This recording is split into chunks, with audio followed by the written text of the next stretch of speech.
nouveaux services disponibles sur les supports Windows, iOS, iPhone, Android et tablettes. La DTV, sous vos yeux, partout, à tout instant. Avec la DTV, vivez la magie de la télé.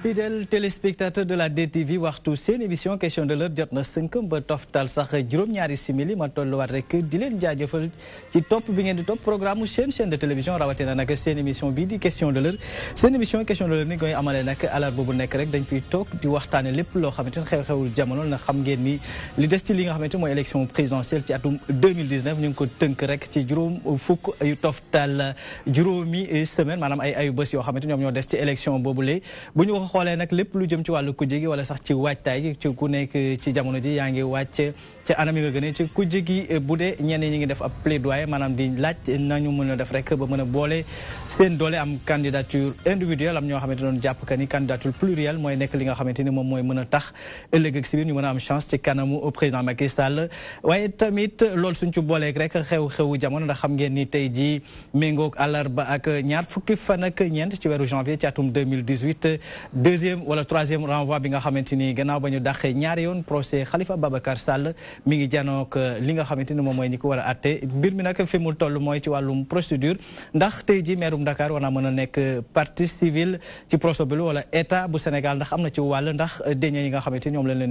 lañ koy toppee wàllu état la loolu lépp buñ ci booleeg front social bi nga xamante nag ci jamono ji la yëngu na lool ba gis nañu ñaar fukki fan ak ñett ci weeru janvier bi ñu nekk kuréel gii di confédération nationale des travailleurs du Sénégal di CNTS jot nañu amal ab doxu boo xamante doxu jàmmoo la sax waaye doxu ñaxtu la buñ ci booleeg doxu jàngalekat yi rek lii day tax ba ñu mën a wax ni front social bi yëngu na lool te at moo xamante ni nag président Macky Sall son excellence da ko jàppee ni année sociale atum 2018 lii lépp daal lañ nar a dëxëñ mu nekk solos waxtaanu tey ji li waaye wax naa leen ko léegi Khalifa Ababacar Sall ci jamono ji wala ñaar fukki fan ak ñeent wala ñaar fukki fan ak ñett sax ci weeru janvier ci atum 2018 lañ ko war a àtte fa tribunal grande instance bu Ndakaaru la fa xewoon nag dañ demoon doxantu foofu la ànd ak sunuy reporter ñu xoolal ñu ko ay borom ñoo xamante ni ci kujje gi lañ bokk na ci président bu réew mi nag bu ma ko waxee président Idrissa Seck laay wax bokkoon na ci ñi ñëwoon doon indi seen soutien ci ki nga xamante ni mooy député maire bu Ndakaaru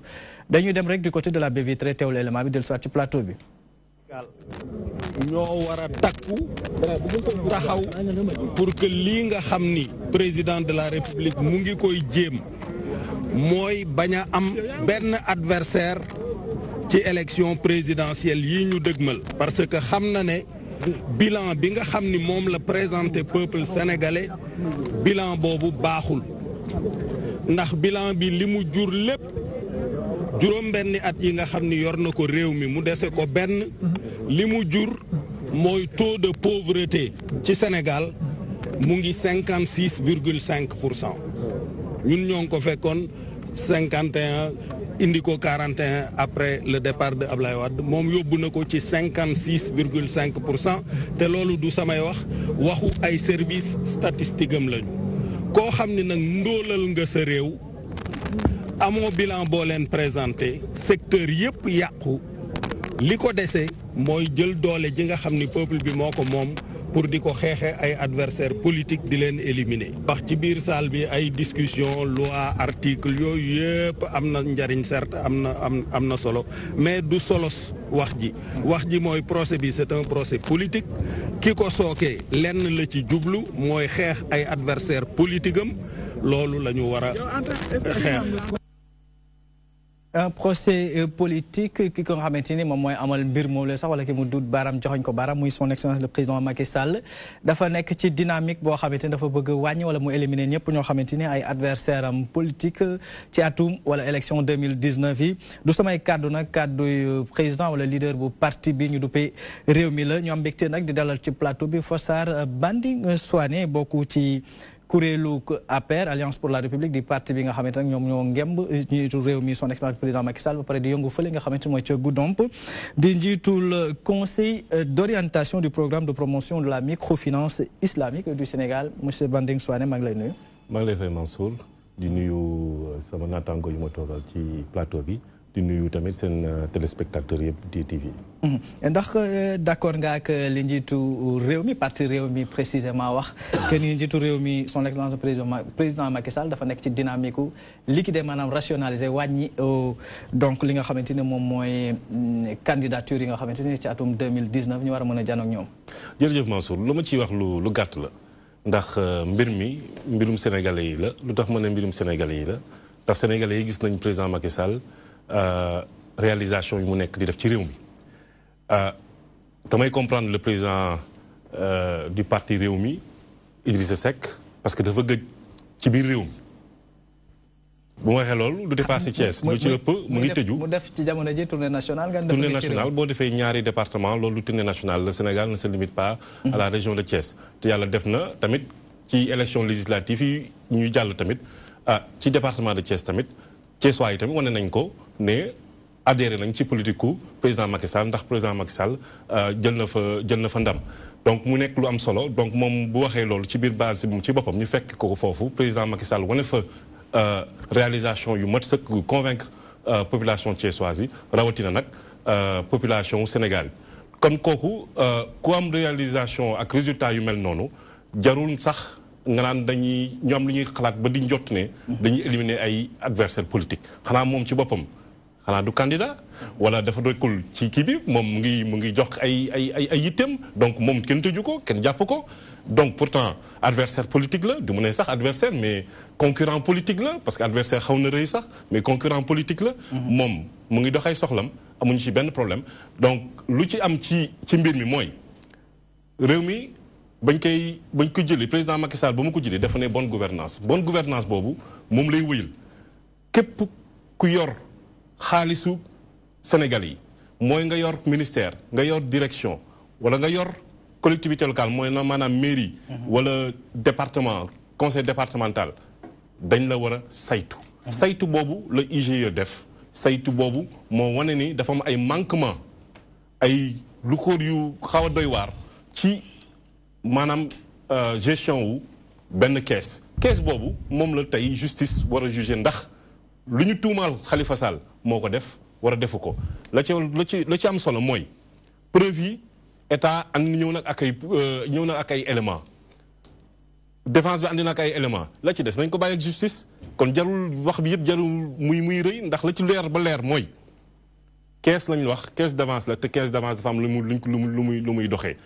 gis nañ ne ay fausse facture lañ fi gis ak mën naa wax ne ay fausse déclaration bañ nañ ba Barthélémy Dias ma fàttali leen ko moo taxaw mu ne Khalifa Sall toog na ay weer balaa mu sañ a utiliser caisse d'avance boobu ndax mbir yi leerul woon ndax ku toog Barthélémy Dias moo ko wax télévision ñëpp di ko déglu mu ne dafa xawoon a tiit pour utiliser caisse boobu ku tiitoon ba léegi am fit ne mun na utiliser caisse boobu utiliser na caisse moom ba muy wax loom ci boppam Khalifa Sall moo ne fii laa ko fekkoon ma wëyal ko waaye la nga fa fekkoon bu fekkee ne baaxul moo tax sénégalais ñu fal la wala benn ville waa Dakar ñu fal la nga war a doxal lu baax boo toll nii di continuer la bon la fi newoon ça veut dire que yow sa bopp am nga problème donc tey loolu la justice war a juger gëm naa ni justice bu indépendante nañ am fii ay juges yu professionnel lañ fi am. coowal procès politique bi amu ci yoon. mënu cee am. mënu cee am ndax am nañ fi ay opposants yoo xam nañ jugé nañ leen libéré nañ justice blanchir leen. donc amuñu problème. comme indépendance par exemple kii Aïda Ndiong partiellement am na benn partie. procès Aïda Ndiong c'était beaucoup plus compliqué parce que gis nañ encore recours yi ci amaat gis nañu recours yi ci amaat mel ni ba dem bay nuroog sax acharnement. non recours la état procureur am na sañ-sañ def recours. mais justice tey dafa jox dëgg Aïda Ndiong. te pourtant opposant la donc amuñu problème indépendance de la justice tey ñoom la seen xel léegi lan ma waral magistrat ñi nga xamante ñoo nekk ci kuréel gi jàpp que ni ci genn wàll seen loxo dañ koo tënk benn magistrat waxul loolu ñoom wax nañ que ni indépendance de la justice aujourd'hui tey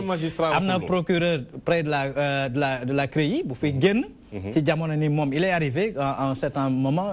ñu wax ko ni lii ak lii mu jot ay coup de fil wala leneen loo xamante ni loolu influé na que ça soit positivement wala négativement ci déroulement affaire loolu tey mën naa ko wax Téliko wax na fi on a eu le juge Amadou Deme aussi am nañ ci ñoo xamante ni une fois wax nañ que ni indépendance de la justice Sénégal sooxe na ci wàllu te ñu jàpp que ni tant que le chef de l'État mi ngi siégé ci conseil supérieur de la magistrature indépendance boobu dañ koy wax rek damay rappeler Mansour ne procureur maître des poursuites la waaye du moom mooy jugé bien sûr maître des poursuites moom sañ-sañ la am état ne ko am jëlal lii dossier yi nii damaa bëgg nga xool ko saytu ko xool ndax mën naa ci topp nit procureur sañ-sañam foofu la yem Alioune procureur ex procureur CREI yi moom loolu la sañ-sañ boobu la amoon ñu def ko ay dossier ne ko dañu bëgg nga poursuivre ñii wala est-ce que jar na ko war a jaru ko fa la yem la ca des juge yi ñoo am seen indépendance bu toll ni ñoom ñooy jël ay décisions ñu jël ci seen conscience ndax balaa juge bi sax di juger am na juge d'instruction boo xam ne juge d'instruction day enquêter à charge et à décharge waaw donc lu am solo la donc indépendance justice bu ñuy wax du ñàkk sax président wax na ko keroog ci ba mu jiitee conseil supérieur de la magistrature nee na moom il est ouvert à tout bu fekkee ne dañuy jàpp ne am na ay réformes yu ñu ci war a dolli nañ ko wax mu dolli ko ci bu ñëpp mën na xam ne nit ñi seen xel dal ci mbirum justice mais moom loxam newu ci tey ay texte la fi fekk texte yooyu la nekk di continuer moom lay appliqué ñu am mbégte tamit de dalal ci plateau bi Bassirou Samb bokk ci ñi nga xamante ni jege nañ loolu Khalifa Ababacar Sall nekkoon fi su ma ko mënee wax sax ancien secrétaire général adjoint bu jeunesse socialiste balaa li nga xamante ni mooy xabaar bi bàyyeekoo ci direction bu parti socialiste di ko jëlee ci wàllu woowule maa ngi lay nuyu Bassirou. maa ngi lay nuyu Mansour di nuyu ñi ma bokkal plateau bi. mais du nuyu téléspectateurs yi nga xam ne ñooy seetaan DTV nga may ma rek ma masaw militant ak responsable yi nga xam ni lu man ñaari fan nelawatuñu toogatuñu tribunal la ñuy yendu presque sax fa la ñuy fanaan ngir rek xeex li nga xam ne moom la ñu teg suñu leader suñu kilifa muy Khalifa Ababacar Sall mais may def juste une petite précision je ne suis pas ancien je suis secrétaire général union régionale jeunesse socialiste de Dakar nekk premier adjoint au niveau national bokk ci instance su parti socialiste donc précision boobu la dàq bi ñu wax nag waaw du ma ñëwaat sax ci question de procédure yi mais dàq gi ba fi ma toog di wax ak yow ci rajo yeeg télé yi laa ko déggee et je pense que parti bi ma bokk am na ay textes yu ko régir te textes yooyu boo ci bëggee mën naa ci ñëwaat nan la ñu war a dàq nit donc kuy théâtre toog ci télé bi di wax lu la neex defe naa ne loolu du ma engagé man li may engagé mooy li jóge ci ay instances régulières yu parti socialiste buñ dikkee léegi ci xew-xew wala li nga xamante ne xew tey jii ci tribunal de grande instance palais de justice bu Ndakaaru sa mentor bi nga ko gisee ban état d'esprit nga ko gisee tey waaw j'ai vu un homme calme un homme serein un homme lucide nit ku gëm yàlla koo xam ni malgré les 10 mois ou bientôt 11 mois de détention yi nga xam ni de manière injuste yi nga xam ni nguuru président Macky Sall teg na ko malgré complot bi nga xam ni tey état du Sénégal ak direction du parti socialiste ànd nañ ci ngir éliminer ko il est resté digne il est resté serein il est resté calme boo ko gisee sax ñun ñiy ñëw ñooy gën a triste mais moom moo ñuy dalal mu nekk nit koo xam ni gëm na ni lii ñu ko teg complot la gëm nañu lii ñu ko teg benn objectif la am mooy éliminer ko ci course élection présidentielle yi ñu jëm mais il est resté lui-même il est resté toujours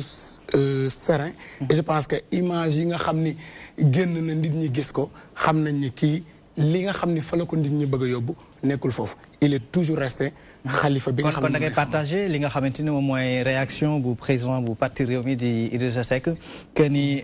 programme bi yëpp li ci jublu mooy wàññi li nga xamante ni mooy candidat yi nga xam ne dinañ présenté wu ci atum 2019. effectivement ça coule de source li nga xam ne moom le président Idrissa Seck que je salue au passage wax léegi xam nga dama ni président Macky Sall bi mu ñëwee depuis 2012 dafa am benn plan bu may tuddee grande offensive pour l'élimination des adversaires politiques képp koo xam ne jàpp nga ni tu peux mën nga ko empêcher ëllëg mu am second mandat mu ngi xool naka lay éliminer je ne reviendrai pas sur le cas Karim Wade ñëpp gis nañ li ci xew mais nañu arrêté wu un peu ci li nga xam ni moo xew mooy que Khalifa Sall le maire de la ville de Dakar le 3 mars ci le procès bi ci la coow caisse d'avance commencé mais bu ñu delloo ci ginnaaw ñëpp xam nañ ni complot bi commencé na bien avant 2014. parce que bi ñuy waaj jëm élection yi ci ngeen gis ñu changer les règles du jeu pour lan fexe ba Khalifa du faluwaat responsable APR yu mag toog ni ko boo bëggee jotaat sa fauteuil kat da ngay ñëw APR mbaa ñu nga ñàkk mairie Dakar mu ànd ak waa Dakar wóolu ko joxaat ko acte bi ñu njëkk a def mooy lan créer un ministère bu ñu tuddee xaw ma chargé du cadre de vie mon que j'appelle ministère des collectivités locales bis wala boog ministère de la ville parce que bépp prérogative boo xam ne ville yi amoon nañ ko tey mu substitué wu di ko def ministère boobu ñu continuer gis nañ fi empreinte obligataire bi li ci am ñun ñëpp gis nañ ko ñu ñëw le 3 mars 2017 ñu xëy ñu ni créer beneen histoire ñu ni caisse d'avance un procureur de la République génn ci télé bi et je pense que dañ ko wax sànq ñu ni c'est le maître des poursuites et je pense que le procureur de la République c'est le représentant de la société mais moi j'ai l'impression que keroog le procureur de la République mais il est le procureur d'une partie parce que il est sorti avec des accusations yu xaw a doy waar am loo xam ni teg nañ ko ci ndoddu Khalifa Sall gaawal procédure bi parce que li ñu ci gën a jaaxal mooy rapidité bi nga xam ni moom la ñu gérer dossier Khalifa Sall parce que diggante bi ñu ko convoqué mu dem à la DIC diggante bi mu demee doyen des juges ak bi ñu ko placé mandat de dépôt dafa gaaw lool bi mu demee placé ko mandat de dépôt yàggu fa lool doyen des juges woo ko déglu ko ñu accélérer procédure bi d'une manière boo xam ne daf ñu jaaxal leneen li nga xam ni mooy confirmer waat li nga xam ne moom le président Idriss Seck wax mais Mansour suñu loi réew du moo ni nit peut-être mën nañ koo jàpp mais loi boobu moo prévoir ci yenn conditions la ñuy génnee nit gis nañ ni depuis bi ñu ko jàppee tous ces droits les plus élémentaires dañ koy violer. Comme par exemple à plusieurs reprises les avocats introduire nañ fi ay demandes de liberté provisoire violation bi njëkk sax mën naa fa commencer parce que bi ñuy arrêté on a arrêté 5 agents de la ville de Dakar et le maire qui représente plus de garanties que le maire de la ville de Dakar pourtant on a placé les receveurs percepteurs sous contrôle judiciaire mais pourquoi le maire de la ville de Dakar mënu ko am ñu ni déedéet denc ko ci kaso bi le maire de la ville de Dakar ñu investir ko conseil constitutionnel déclaré recevoir la liste de Manko Taxawu Sénégal am ay droits yoo xam ne moom la ko constitution sénégalaise may ñu bañal ko mu nekk ca kaso ba ñu xeex ba yàlla def ñu doon ko député mais loi wu réew mi ba tey moo may député bi nga xam ne dañ ko fal ñu bàyyi ko mu dem bu ñu ko soxlawaatee ñu jaaraat assemblée nationale déedéet ñu ne amul immunité parlementaire ñu xëyaat ñu ne ñu am na immunité parlementaire tout le monde gis nañ conditions yi nga xam ne moom la ñu dindee immunité parlementaire Khalifa Ababacar Sall. donc yooyu yëpp mu nekk des éléments yoo xam ni mënoo ko teg sur la table ba pare bëgg ñu gëmloo un procès équitable parce que un procès équitable comme ñoom li ñuy wax way nañu xaar juge bi kese mais du moment de procès bi c'est depuis l'instruction ba ñuy ñëw ci procès bi mais li ñu ci gis boobu ba léegi la seule fois où le droit a été dit ou bien on a vu benn genre droit bu nu wax mooy keroog ba ñu ñëwee avocat yi demandé renvoi c'est la seule fois boo xam ne le droit a été dit dans ce dossier Khalifa Sall et ce jour-là ils étaient presque obligés parce que boo fekkee da ngay woon nit ki ni ko da nga koy juger fàtte convoqué ay avocat am à part loolu gisuñu benn yoon boo xam ni les droits du député maire Khalifa Ababacar Sall respecté nañ ko li ñu constaté rek mooy que le gouvernement ñi ngi accéléré wu ñi ngi yàkkamti procédure bi pour mën a gaaw classer l'affaire Khalifa Ababacar Sall teg ko fële de côté pour mën ko éliminer mais li Serigne Cheikh Ahmed Tidiane si doon wax rek laay rappelé bari pexe du pexe xam nga luy pexe da ngay fexe ba sa pexe méngoo ak pexem yàlla. d'accord dañ ci dikkaat léegi ñu am mbégte tamit di dalal ci plateau bi Pape Malick Ndour du président conseil départemental bu Guinguinéo bokk ci alliance pour la république ba pare bokk ci kuréel gi yees gi di initiative 2019 maa ngi lay nuyu Pape Malick. maa ngi lay fay Mansour. maa ngi nuyu suñu téléspectatrices ak suñu téléspectateurs yi nga xam ne ñoom ñoo ñuy suivre seen kër yi. di nuyu aussi sama naataango yi nga xam ne ñoom laa bokkal débat bi.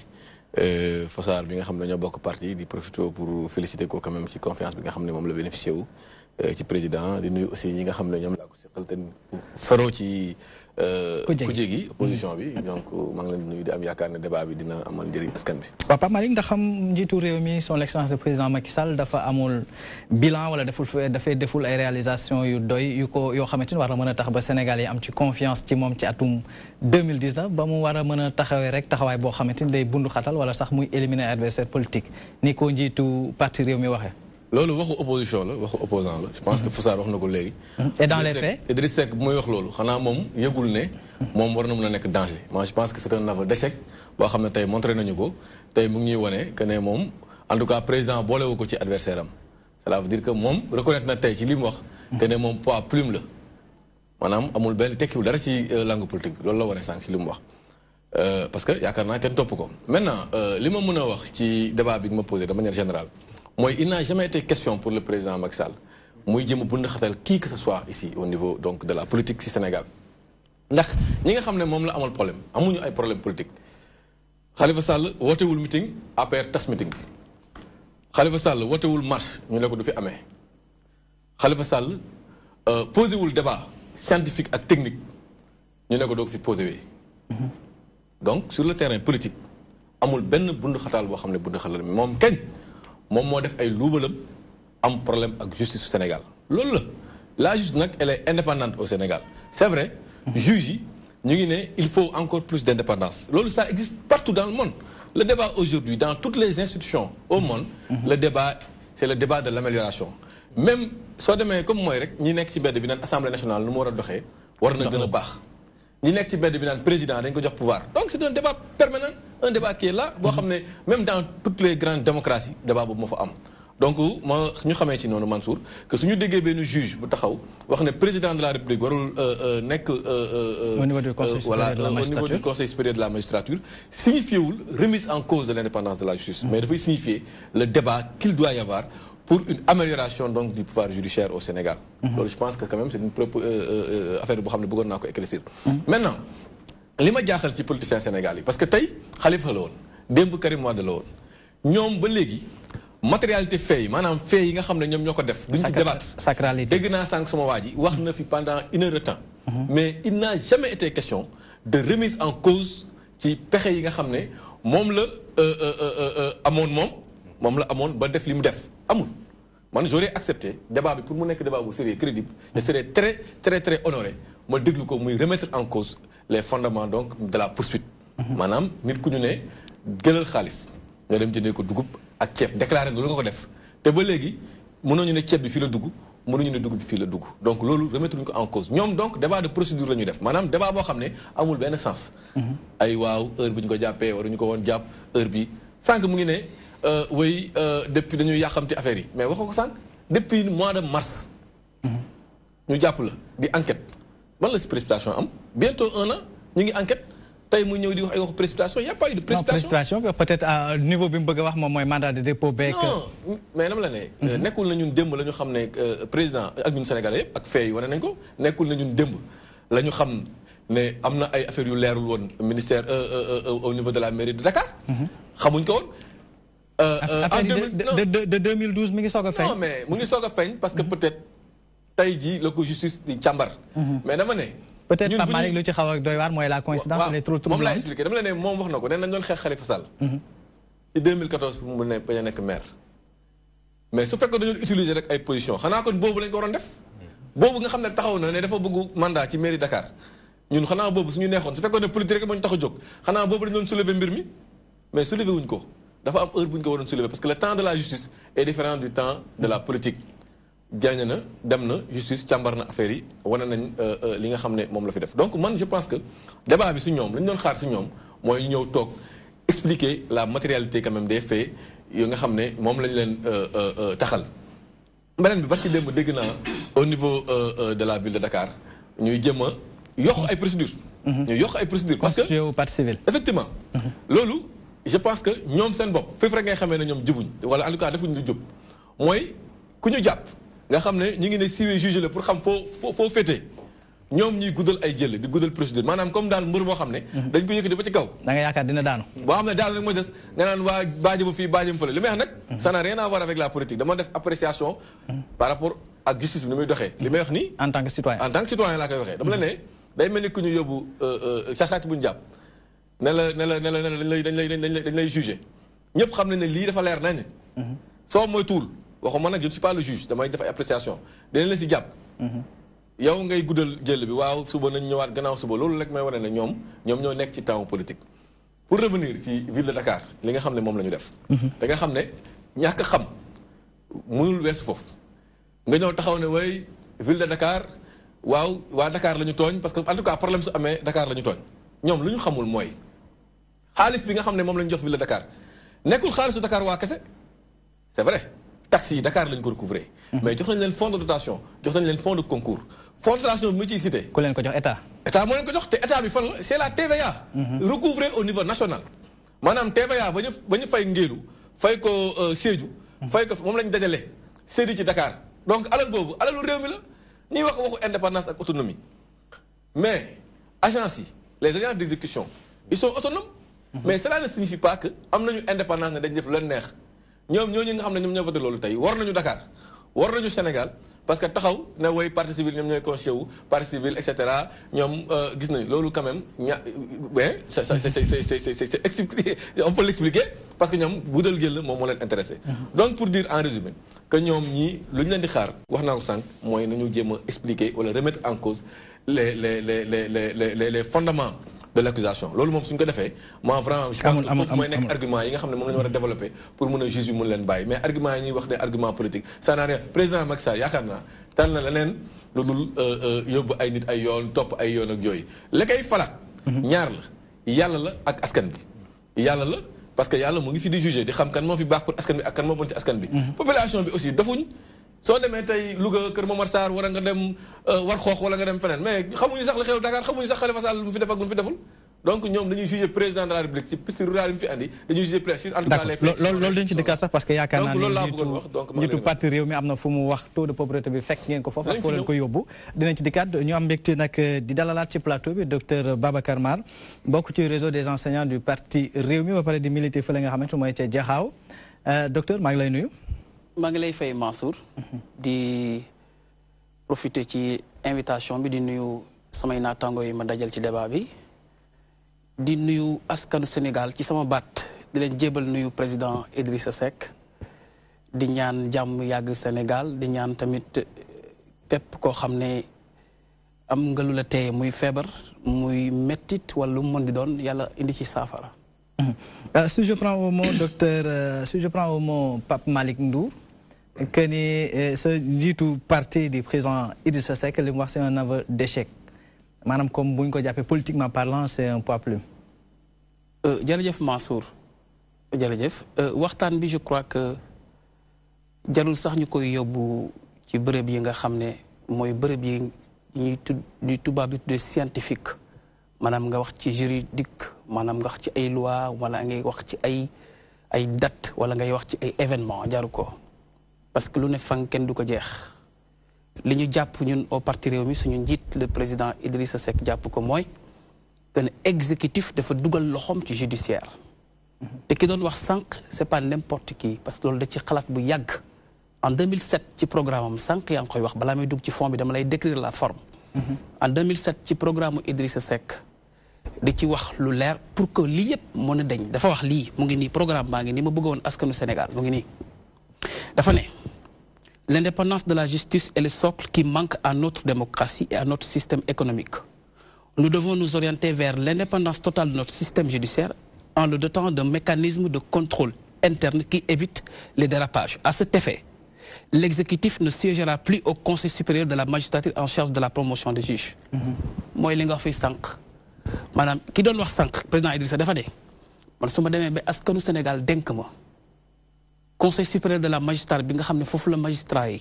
juge yi ak ñi nga xam ne ñooy wax ci yoon di atte fa la ñuy daje di am seen promotion man mii di njiitu réew mi dootuma ci bokk ñoom daje nañu barki dem bu ñu kaas ñu ne dañu bëgg président génn ci seen langue boobu noonu parce que am na si ñoom ñoo xam ne dañoo njort ne président def fa am loxo ñoom dañu bëgg am seen liberté loolu nag mooy fa laay jële pour embrayer ñëw ci li nga xam ne moom la président Idrissa wax ki doon wax c'est pas n'importe qui ki doon wax dafa càmbar askan wi naka la mën a demee vers un développement facile ba nga xam ne séparation des pouvoirs net dafay am xam nga tey boo gisee ñuy jooy ñi nga xam ne ñu ngi ci opposition ak ñi nga xam ne tey ñu ngi jàppal Khalifa c'est parce que tout simplement dañ jàpp ne c'est un complot politique lan moo tax mu nekk un complot politique le président Idrissa daf la ne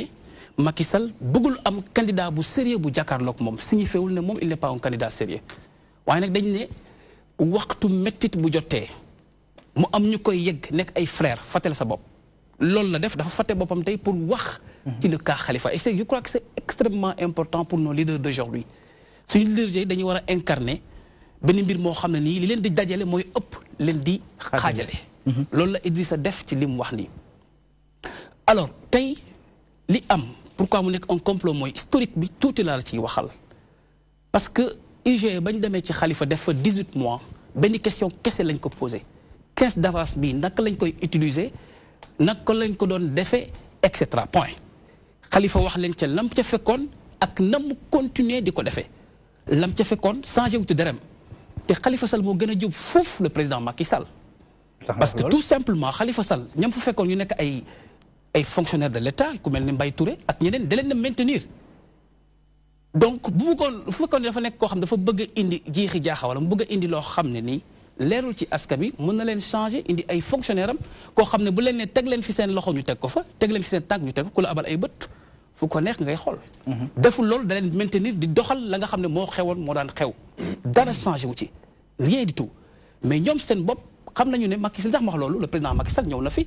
jël un décret boo xam ne da ko jox rakam dénk ko caisse de dépôt et de consignation fa nga xam ne candidature fa la ñuy jaar te la fay xew ëllëg ñu ngi koy xaar donc kooku nga xam ne mooy Khalifa Sall tey mu denc ko tey moom au moins wan ne na moom état continuité la te bëgg ci yàq dara kooku bëgg na lu jub beneen aspect bi nag mooy lan mooy que ne tey dañu jàpp ne Sénégal dafa toll foo xam ne nii am na yoo xam ne boo koy def xale yu ndaw yi nekk ci mbedd yi sax dañu lay reetaan parce que tey nga jël Khalifa Sall tey di ko yóbbu ko prison au moins am na loo xam ne sax nga taaral justice waaye lépp li nga xam ne mu ngi ci di ko jox ak yelleef di ko jox loo xam ne moom dina sàmm akam loi wala loo xam ne kenn xamul fan lay jógee da ko jël complètement renversé ko par exemple tey Khalifa Sall conseil constitutionnel nangu na ne liste bi nga xam ne fa la bokkoon nangu na ko ba validé ko ba liste ba jàll ba Khalifa nekk député ñu yuuxu keroog ba ñuy installé député yi ne Khalifa nañ ko yóbbu ñu bañ lank carré duñ ko yóbbu le président Idrissa wax ci ne dañ ko war a yóbbu parce que président Idrissa dafa nangoon à l'époque Khalifa jiite liste boobu parce que baayo mën nga jàpp sax ne baayo mooy ka amatul ndey amul baay mais yow bu fekkee am nga yërmande ci moom war nga ko mën a taxawu ki nga xamante ne dafa nekk dans les liens de la détention nekk foo xam ne nii vraiment dañ ko fay sonal di ko xoqatal bu fekkee am nga yërmande war nga ko jàppale moo taxoon président Idrissa jàpp ne kii nga xam ne ñu ngi koy sonal te sonaluñ ko ci dëgg dañ koy sonal ci loo xam ne kenn xamul lan la dañ ko war a soutenir jàppale ko ba nga xamante ne képp ku yëkkati loo xam ne du dëgg rek da nga koy teg ci suuf. Babacar ba mu waraloon ma ñëw rek ba mu waraloon loolu am ci lu gàtt ma résumé rek Khalifa bañ ko bañaleen du député mais gis nañ fi ñuy yeewu ne dañuy dindi immunité naka ngay dindee mbubb moo xam ne mosoo ko solal doomu aadama mu nekk loo xam ne lu ñaaw la ñu continuer deetewaay ne dañ koy juger par force pour rek tere ko mu nekk candidat président Idrissa li mu wax lu yomb la pénurie candidature bi nga xam ne président Macky Sall mu ngi koy wut pour foog ne mën na jàkkaarloo ak ñoo xam ne ëllëg peut-être war na leen mën na gagné wala yeneen argument noonu askan wi ñu ngi seetaan te li gën a doy waar mooy liñ ci xamul ñoom instant bi par exemple le peuple a entamé déjà le divorce te loolu dafa nekk loo xam ne lu leer nañ la firndeel yaa ngi fi bu ñëwaatee dinañ ci wax. d'accord non moom li ñu bëgg a wax daal mooy lii ci divorce bi baal ñu wéyal Babacar un peu par rapport ak sa kàddu leader laa bëgg ñu wéyal ba tey taux de croissance boo xamante ni moom fekkoon na ko ci benn niveau bi plus de 50% mu wëndi ko ba 41%. tey jii mu jàpp que ni taux de pauvreté boobule njiitu réew mi président Macky son excellence le président Macky Sall yóbbuwaat na ko ba 56,5%. waaw loolu dëgg la ñu bari nee nañu loolu da cee juum. non juumu ci. dëgg la parce que lay wane ne pauvreté bi Macky Sall ci boppam le président Macky Sall ci boppam. moo da koy théoriser à tout moment te xamu ko. ku la ne man daaw joxoon naa dem naa war ci askan wi koy dajale 300 000 pauvres. jox leen bourse de sécurité familiale n'est-ce pas. ren dinaa ko yokk def ko 400 000 pauvres kooku yokku na maanaam 300 000 pauvres yi 100 000 yokku nañ ci te li Idrissa joxe ko ci bakkan de wala mu joxe ko ci wurax lu ko neex. ñoom seen ANSD bi nga xam ne moo leen di liggéeyal ñoo ko joxe. donc mu nekk loo xam ne nii lu ne fang la te dafa am loo xam ne li koy firndeel mooy maanaam pauvreté boo ko bëggee xam sax baromètre bi dafa weesu sax loolu nga xam ne président Macky Sall mu ngi koy def ci bourse de sécurité familiale bi da ngay dem fi nga xamante ni ñi ñu ngi en activité lan moo fa xew. par exemple tey bu ñu jëlee un système très simple tey le président Macky Sall dafa indi une nouvelle trouvaille maanaam dafa indi wax ju bees pour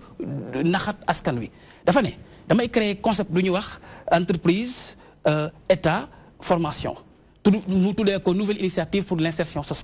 professionnelle mu def fay dugal 5 milliards 300 millions. ba pare nag jox jeune bu nekk mu garantir la chaque fin du mois 40 000 francs pour defar la formation. waaw tey am na 40 000 étudiants yoo xamante ni ñu ngi def formation ci école privée yi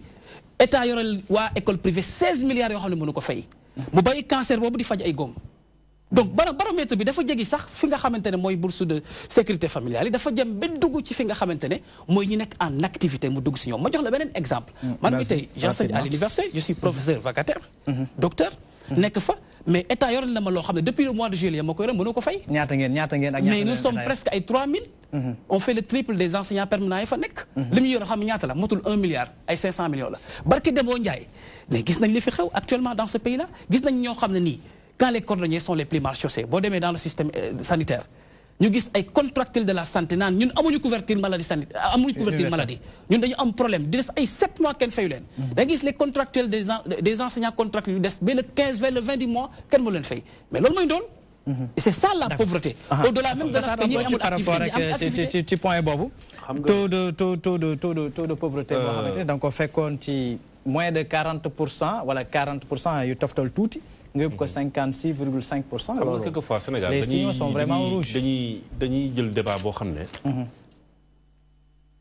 bëgg réer loo xam ne def benn événement loo xam ne neewul événement. damay dégg naan oui le Sénégal est un pays pauvre. mais c'est une évidence. c'est une évidence ñun mosuñu wax ne Sénégal c'est un pays. est-ce que le Sénégal était si pauvre auparavant? La grande question c'est ça aussi. waaw maa ngi si ñëw. mais c'est une évidence. ñun tey. président Macky Sall loolu lay xeex pour génne Sénégal ci ndóol boobu yóbbu ko ci émergence muy beneen niveau intermédiaire de développement. 300 000 bourses yu muy wax familiales yu muy wax noonu. répartition de la croissance moom dañuy wax na xam nañu ne naan croissance bi kenn du ko lekk. croissance bi mooy bourse familiale yooyu mooy lan PUDC tali yooyu muy def forage yooyu muy def loolay croissance 300 000 familles yooyu nga xeeb ndax peut-être bu nekk ci dëkk taax yi xam naa ne sama xarit mbaar sax bon. day kii nii rek mais moom jaxaw la dëkk xam na mbir yi nit dina toog surtout jigéen dina toog ay weeri weer wala at. du téye sax billet 5000 francs kooku jigéen boobu boo yëkkati ci at bi nga jox ko 100 000 francs ne ko 100 000 francs yooyu bu mu la ko joxee da nga may garantir que sa doom mu nga doon yónni muy dem yenwaal yi wala muy dem di bayi wala muy dem di nga yóbbu ko mu dem école loolu avancement la investissement la ci éducation. xale bi waaye éducation wu Sénégal la ñaareel bi ñu ne ni ñàkk xale yi mais boobu tamit investissement la ci lan gafaka réew mi pour suba également kon loolu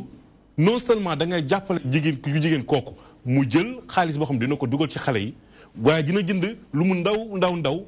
jaay bu mu doon def mu yokk ko ci mu am loo xam ne yokkute la ci moom yokkute la ci njabootam kon boog mbir mi c'est pas pour appauvrir mais pour sortir ces populations de la pauvreté te ces mêmes populations automatiquement dañu am couverture médicale universelle. kon président Macky Sall stratégie boobu mu jël noonu ndax daf ko adapté ci programme CMI bu nekk Brésil. tey macha allah. tey adduna bi yëpp CMI boobu bu Brésil moom la ñuy chanté moom la ñu adapté ko. à la réalité sénégalaise ba pare yokk ci ay innovation kon boog ma génn ci boo wax la pauvreté boobu ñu ciy génne moom dafa jàpp ni que te par rapport ak début bi ak ñi nga xamante ni jot na leen financé daaw tey ji bu ñu demee ba doublé ko en filigrane la man lecture lañ ci mën a def ko rek 100 000 déet bu ñu ci yokkee 100 000 yi nga xamante yokk nañ ko ci est-ce que waruloon wàññeeku bu fekkoon am na effet positif ci ñooñu la normalement dafa waroon wàññeeku nit ci tey ji boo koy jox ñaanoo yàlla continuer toujours mu lay tàllal xam nga boo ñëwee da nga ñaan yàlla boo ñëwee ci réew nga fekk par exemple 500 000 pauvres waaye gafakal réew mi tey lan la attan nga jàppale 200 000 n'oubliez pas qu'on a commencé par 100 000 500 000 pauvres nga fekkoon nga ñëw première année nga def 100 000 dolliwaat chaque année lu tax nga yokk pour mën a couvrir ñooñu ñëpp cela ne veut pas dire que le reste de la population ndax ñooñu itam dañ leen ci fekk si bi mooy lan ay investissement structurant parce que liggéey réew dafa yombut ndax autant da ngay laal social autant da ngay laal ci ay infrastructure pour lan investissement à long terme bi mooy lan ci éducation bi long terme bi mooy lan mooy ci éducation mooy ci santé bi long terme bi mooy lan ci tali yi autoroute yi mooy tali yi piste de production yi mooy lan aménagement pour lan baykat yi investissement avenir mooy lan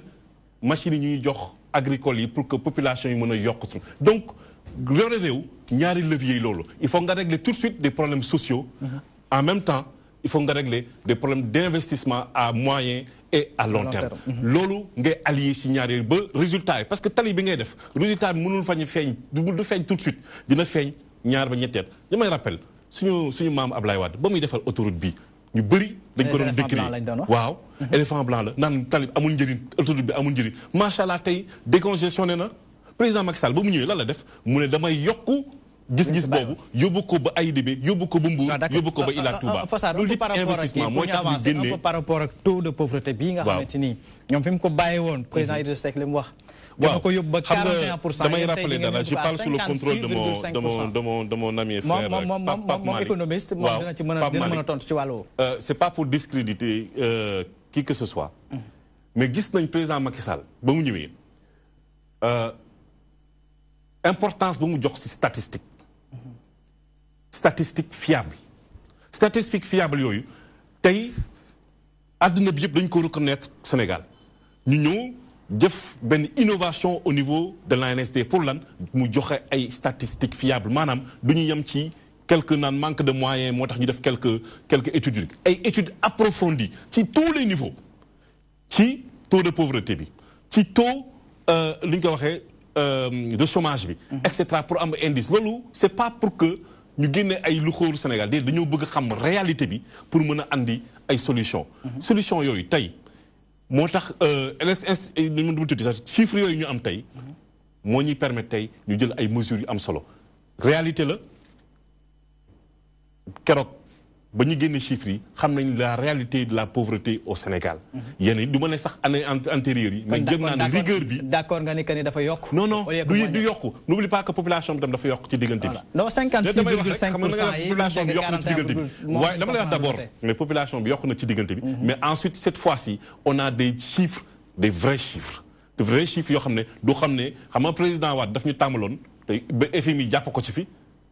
lu mu koy fàttali Sénégal yëpp fekk nañ ko ba ñu jàpp leen ba ñuy truquer ay chiffres tey chiffres yu ANSD di génne chiffres yu DPE di génne c'est contrôlé par non seulement les services nationaux mais les services régionaux et internationaux. loolu ngay wax noonu rattrapé nañ non dernier rapport Doing Business lan lañ ci wax. luñ ci wax c'est-à-dire. luñ ci wax l'économiste en chef de la Banque mondiale. moom moo njëkk wax que ni am na ci influence bu ci am ba nga xam ne chiffres yi ñu jox c'est pas fiable. donc ce qui veut dire que c'est pas une première au Sénégal. Doing Business c'est pas nous qui le faisons c'est pas le Sénégal qui fait le Doing Business. je veux dire que mën nañoo que les gens peuvent influer de manière positive ou négative. Sénégal du def Doing Business. Doing Business ay organisation la buy ñëw saytu réew te ñun fayuñu ko fayanu ko réew àdduna yëpp la koy defal wóor na que ni kenn musul influer jëm ci seen wax leen que ni bokk na ci pays gën a kii influence mënu caa xam lu tax question de crédibilité la ñun ñu ngi avancé yooyu nit ñi ñu ngi koy gis parce que investissement yi ñu ngi ñëw ci biir réew mi facilité yu bëri la tey code investissement bu Sénégal am APEX di ci liggéey gouvernement bi yëpp di ci liggéey ci orientation président Macky Sall te gëm naa ni tey pauvreté bu ñuy wax nii ñu ngi ciy génn nan lañ ciy génnee mooy investissement lourd yi def nii. tey ji mécanisme yëpp taxaw na pour ñu génn ci. mais bien entendu moo tax ñu jël cap xam nga cap bu Ablaye Wade c'était sorti de la pauvreté yam fa ñun dañu ne capu développement bi lu mu toll. ñu ngi dem suñu cap mooy 2030 ñu yegg ci émergence mun na am sax ñu yegg ci avant mais lan étape par étape la stratégie yi mooy lan au niveau du monde rural. accompagner les populations comme le ma ko waxee ci poste de production yi ci lan ci aménagement yi ci tracteurs yi ci lan justement ci éducation bi ak accès à l'eau et à l'électricité. Bassirou yow muy Doing Business muy leneen yow fi mu toll nii sa préoccupation majeure mooy sa mentor génn ci li nga xamante mooy kaso bi Pape Malick daf la interpellé nag ci lu am solo mu ne dégg ngeen di wax ay procédures ngeen di wax mais dans le fond du dossier kenn mosu leen a toog ni jëfandikoo wala jëfandikoo leen mbir mi. waaw bala ma ci ñëw Pape Malick dafa am yu mu wax yoo xam ni c'est assez intéressant et je pense que population sénégalaise ñu ngi soxlañ ci télé bi. bien sûr dafa wax ni ce n'est pas au mois de mars 2017 que ñoom la ñu gis trou bi mais il fallait choisir le bon moment. non waxuma loolu de. il a choisi le bon moment et je pense que le bon moment les Sénégalais yi nga xam ñu ngi suivre tey xam ne ñoom leur bon moment c'était attendre 1 an de la présidentielle. pour déclencher ko je pense que loolu moom moo ko wax. léegi waxuma ko non je suis désolé Sénégalais yi ñu ngi déglu. je l'ai pas dit. beneen bi nga xam ni wax na ko et je pense que foofu laa xaw a inquiété parce que su ma di Pape Malick élu local la quand on nous parle des fonds de dotation, des fonds de concours, beaucoup comme mélanger avec la caisse d'avance, il faut poser problème. Il sait très bien que les fonds de dotation, tout comme les fonds de concours, c'est des fonds dédiés. Ce ne sont pas ces fonds qui ont alimenté la caisse d'avance. La caisse d'avance, c'est des ressources propres à la municipalité. Donc on ne peut pas parler, c'est des deniers de l'État, c'est des deniers de la collectivité. Donc on ne nous parle pas aujourd'hui des fonds de dotation. Parce que fonds de dotation, fonds de concours, c'est une destination. Donc là, beaucoup de fofu. Donc lolu moy li nga xamni bëggona aussi ñu préciser ko parce que ñi dañuy jéem lëndëmal xelu sénégalais yi. Rappelons lan lañu wax sur les faits. Xam nga tay olof dafa ne lu ni fang kenn du ko jeex. Li ñu fi wax lépp teggiwuñ ci benn. Tout à fait. Amul benn buñ ci teggi moi je m'attendais à ce que ñun teggil ma ko. Mais dama la lu yoon moo may ñu jàpp nit mais yoon moo may nit kooku ay procédure ay méthodes yoo xam ne ci la war a jaar ba génn. Mais ñoom li leen yitteeloon li leen intéressé woon mooy jàpp Khalifa Sall mooy tëj ko ci kaso bi. Nee na 2014 mënoon nañ ko mais 2014 ils ont essayé. Ils ont changé les règles du jeu pendant le match. Changé ko ni ko non falatuñ la Dakar léegi da ngay dellu mais population Dakar population Grand Yoff ànd falaat Khalifa Ababacar Sall ko. Donc aujourd'hui ñoom ñëpp gis nañ li nga xam ne moom la ñu def ak Khalifa Ababacar Sall. Wax na ci constitution partie civile bu mairie Dakar. Mu jàpp ni c'est une trahison. Mais je pense que si c'est une trahison, il appartiendra aux Dakarois d'en juger. Parce que c'est les Dakarois qui ont élu Khalifa Ababacar Sall. C'est les Dakarois du jour au lendemain ñooy génn de l'anonymat kenn ku ci ne di wax ni Khalifa Sall daf leen doon jàppale. Khalifa Sall daf leen doon taxaw.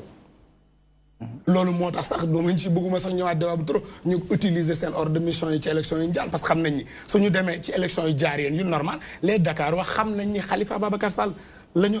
àndal. Waaw d'accord Bas taxawal foofu. nga ni les Dakar wax xam nañu. am na ñoo xamante ni xam nañ parce que damay dégg souvent. ñeen ñi ànd ak Khalifa Ababacar Sall muy yéen. ngeen wax que ni politicien diw jot na ci politicien est-ce que loolu yaakaar loolu c'est un aveu aussi de culpabilité ci genn wàll. ndax tey ji alal jooju nga doon joxe yaa ko moom yow Bas bu ma la dénkee 100 000 francs. ndax yow sax mbaax rek. dafa war a jar nga yëkkati 100 000 francs yi di ko joxe. waaw mais xam nga li am solo. ci caisse d'avance bi ak ñi ñu doon jàppale je n'entrerai pas dans les détails dire que telle ou telle personne jot na ci parce que fi ñu toll tey nii tey non je te dis il n'appartient pas à Bass d'entrer dans les détails dans la mesure où ñi ngi ci procédure te li ngeen ci war a xam di ngeen ko xam gis nga ñi nga xam ne tey ñi ngi tëju nanguñu wax di ragal wax li ci war a leer dina leer parce que tey Mansour bu dee Dakar waa la dëkk fii di yor benn organe de presse dëkk ci Dakar am ay difficultés Dakar am ay moyens xam war na mën a jàppale Mansour mais Mansour lu doomu Dakar la est-ce que dañu ni Mansour kenn du ko jàppale parce que dëkkul parce que nangam ak nangam mais Mansour bu dee Dakar la dëkk te ñu am possibilité jàppale ko ci et le maire a toujours dit et nous le réitérons que cet argent de la caisse d'avance a servi à accompagner à appuyer les Dakarois dama leen di dégg sax souvent ñuy ñëw ci détail way ni dans le budget de la ville de Dakar, il y a des fonds dédiés pour soutenir les malades. Bien sûr, mais c'est des fonds qui sont plafonnés à un montant bien précis. Mais qui peut dire que faire un maire de la diable, pour romper montant bob, fan la lan diable, c'est caisse d'avance de la diable. Donc tay li leer te Sénégalais yépp xam ko. D'ailleurs tay bima démé ci salle d'audience bi en écoutant le procureur dama rétane. Parce que les avocats li ñu wax par exemple ci constitution partie civile bi moom c'est un élu local dama koy renvoyer simplement ci article 1er bu code des collectivités locales parce que bu demee bay def comparaison avec les agences dafay xaw doy waar parce que article 1 bu code général des collectivités locales moom moo déterminer autonomie financière moom moo wax que les collectivités locales s'administrent librement article 102 de la constitution ñëwaat waxaat ko donc aujourd'hui su fekkee dañuy wax ni état du Sénégal dafa dugg ci processus bi dafa nekk partie civile mais ci ban tour ci ban fànn la koy nekk parce que les lois de notre pays. Vous faites que les deniers, ce sont des deniers publics? C'est des deniers propres à la mairie. Non, mais c'est des deniers propres à la mairie. Parce que qu'est-ce qui se passe? Des deniers publics. Mais attention. Si c'est des deniers publics. Ce qui n'est pas public est privé. Quel est le sens de la décentralisation et le transfert des compétences? Des compétences. Qui vous transfère les compétences? Je peux vous dire. Non, s'il vous plaît. Attention. Nous ne sommes plus dans un État totalitaire. Nous ne sommes plus dans un État totalitaire. S'il vous plaît, la décentralisation. organisation, c'est avec des compétences transférées, c'est avec des modes de fonctionnement bien précis. Yo xamni constitution du Sénégal, tout comme le code général des collectivités locales, daf ko préciser. Lan moy constitution partie civile. Mais pour nous constituer partie civile dans un dossier comme Boumelni, mais il faut avoir intérêt à agir. Aujourd'hui, quand vous faites dommage, comme nous l'avons dit, parce que je me pose toujours la question, est-ce qu'il y a dommage? Mais qui est plus placé que la ville de Dakar, que le conseil municipal de Dakar, pour se constituer partie civile? L'État du Sénégal n'a qu'un seul intérêt dans ce dossier, c'est-à-dire d'obtenir la tête de Khalifa Ababacar Sall. D'accord. Pas Malik, l'État du Sénégal, je pense bien que dès que vous parlez de Bassirou Wahe, comparaison n'est pas raison, Bassirou man nak pire la dëkk.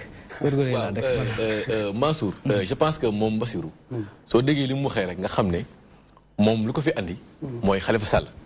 yaakaar naa question bi nga ko posé woon. c'était ñu xool par rapport ak li nga xam ne mooy pauvreté maanaam. la question c'était pas ça Mansour. non il m'a posé une question sur allez-y. non mais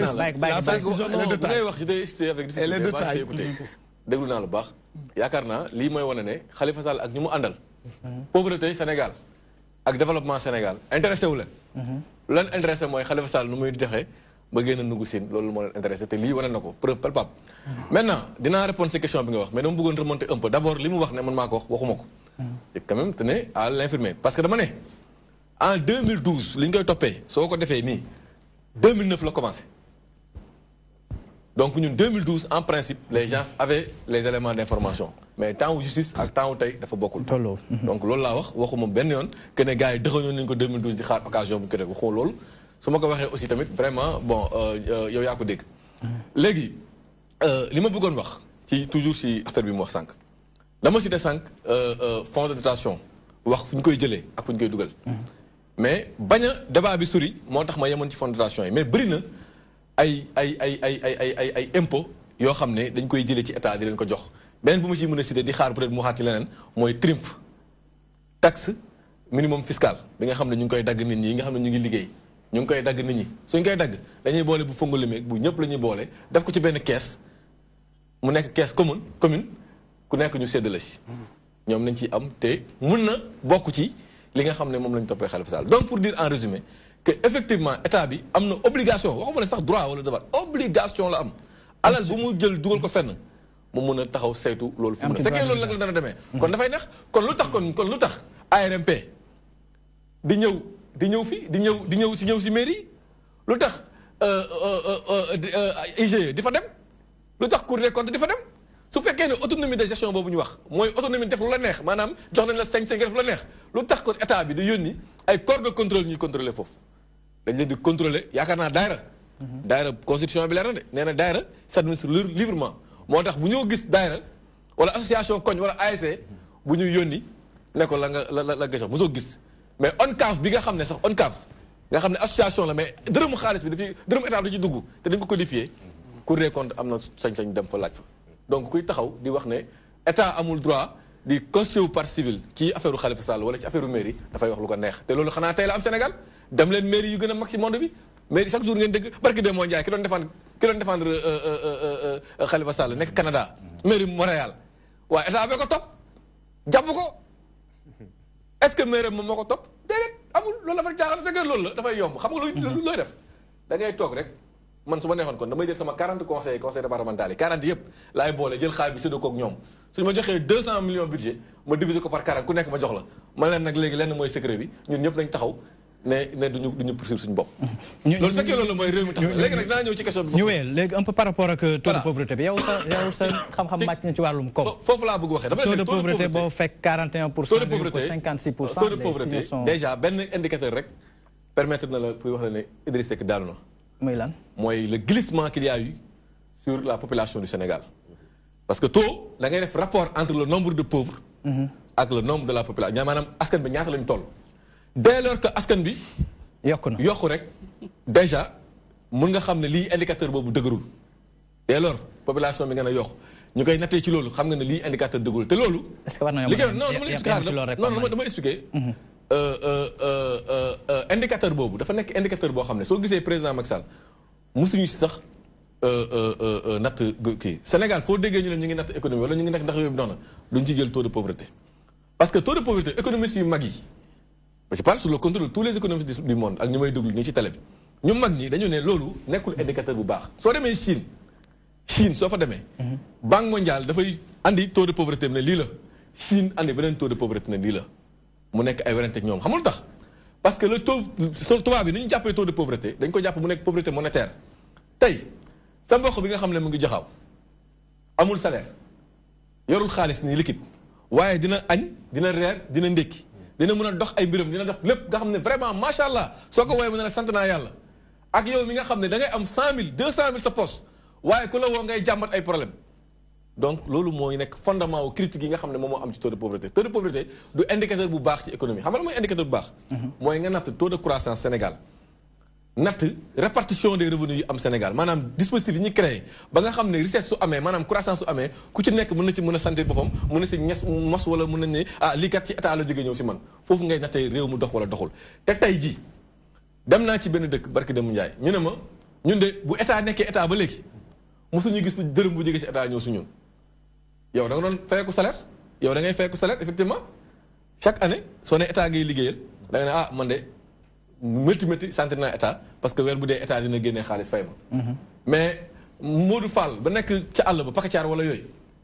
nga xam ne dërëmu état mosul dugg ci moom tey mu dem ba tey toog ci Sénégal bi chaque année 100 000 francs jóge ci état ñëw ci moom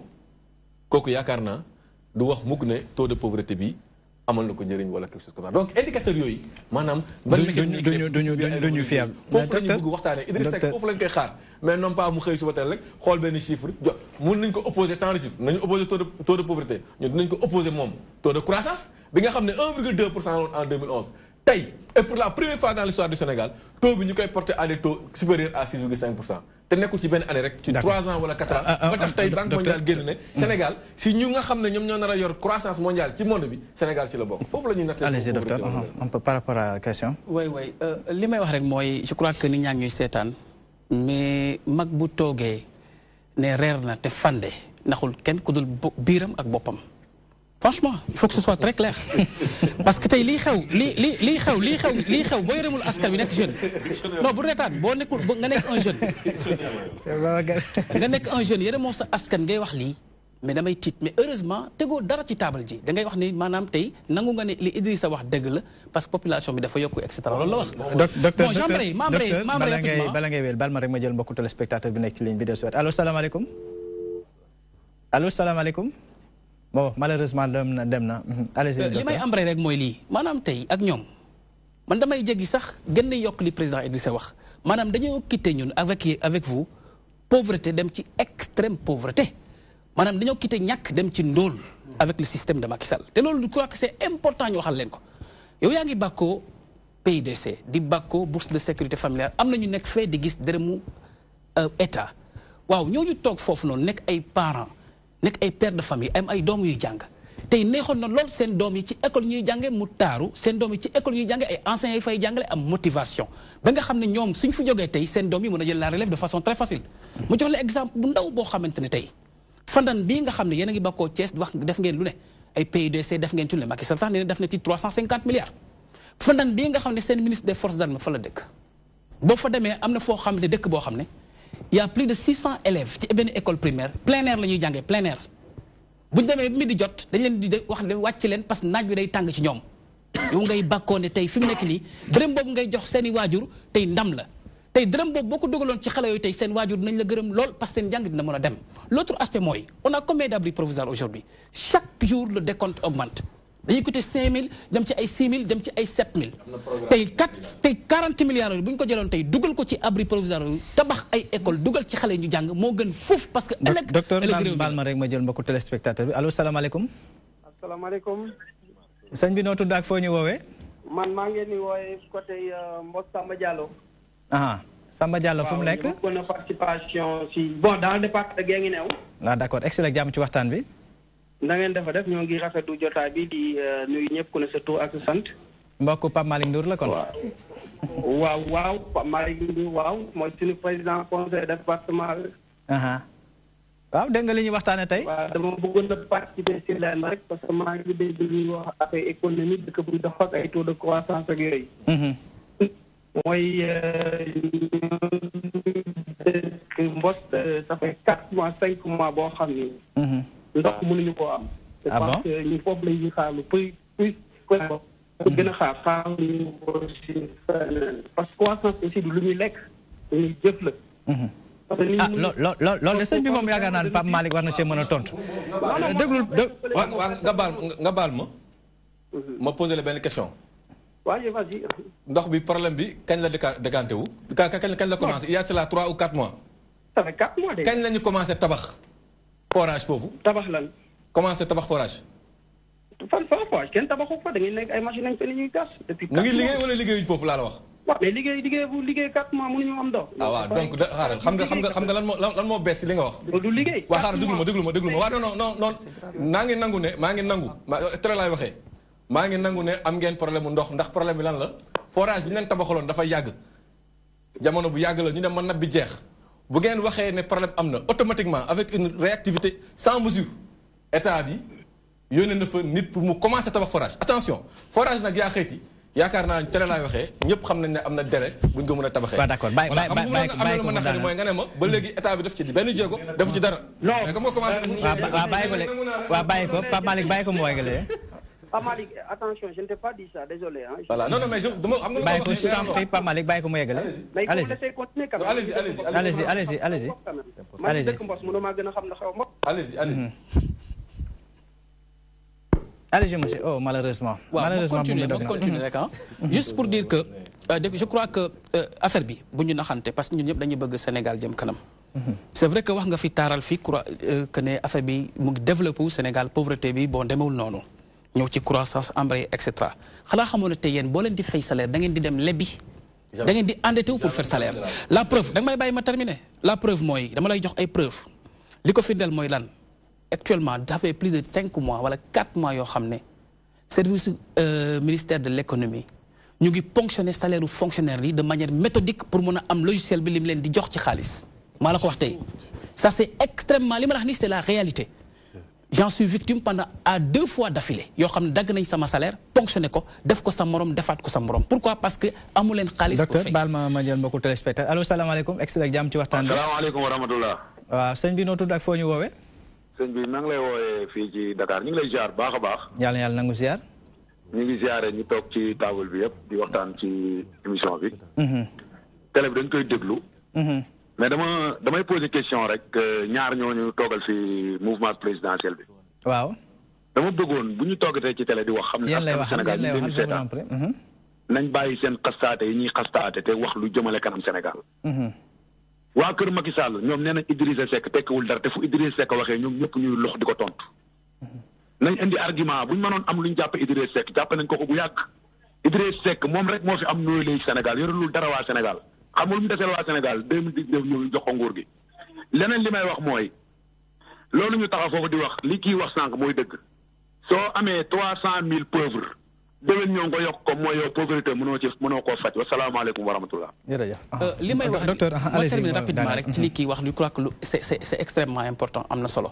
donc tey li ñuy xool ci indice yi ak li nga xam ne mu ngi wàcc ci askan wi nekk loo xam ne tey ñu ngi koy dund li muy firndeel mooy li ñuy wax ci croissance ak di ko wax ci développement Sénégal amul ma jox la benn exemple ci homme d'affaires yi nekk Sénégal maa ngi leen di nuyu de passage sonn nañu liggéeyal nañu état programme yoo xam ne depuis 2013 la depuis ay 2012 la am na ñoo xam ne ba léegi mënuñu empoché xaalis bu ñu demee dañ leen naan bon les caisses de l'état sont vides ñun ñii lu tax feeguñ ñu nekk ay vacataires nekk université Cheikh Anta Diop de Dakar 500 millions la ñuy yoreel de xoolal depuis 7 mois bu ñu ñëwee dañuy wax le recteur de l'université daf ñuy wax jotagul chèque bi lay xaar bi léegi ay waaye ana chèque bi yéen a ngi wax ne am nañ croissance mais ana croissance bi lu xew lan moo xew où est l'argent xaalis mënta circuler l'autre aspect rek ma terminer par loolu je crois que c'est important sànq dafa ne bonne gouvernance la Macky Sall di def moom la xam man je dis que non je suis désolé amul c'est pas ça parce que le 15 avril passé 2015 fii la kii taxaw le procureur de la République mu ne képp koo xam ne nguur toppoon na la dina lijjante say dossier ba muy wax ci affaire u Khalifa bi tëj la on a le cas de Cheikh Omar Anne du COUD on a le cas de Siré Dia de la presse yéen ngeen jël ñooñu teg leen fi royalement ñuy dox seen soxla te ñu ngi def lu gën a garaaw loo xam ne moom la Khalifa def ba pare sax di fàtt ñoo xam ne nii dañuy fàttaliku seen biir ku mel ni Sada Ndiaye ku mel ni ñaareelu ponk bi allo salaamaaleykum excellent jàmm ci waxtaan bi salaam sëñ bi noo tudd ak foo ñu woowee man maa ngi tudd Omar maa ngi woote fii Kër Massar voilà excellent jàmm ci la ñu waxtaane waaw ci débat bi rek lay waxtaane. waaw yow rek la ñuy déglu. waaw malheureusement bu ma doon docteur dama bëgg ñu dem baal ma ñu dem ci deuxième point bi parce que loolu lépp ci waxtaan wi la bokk donte ay jéego njiitu réew mi son excellence président Macky Sall mi ngi koy def ci domaine wala secteur d'activité yëpp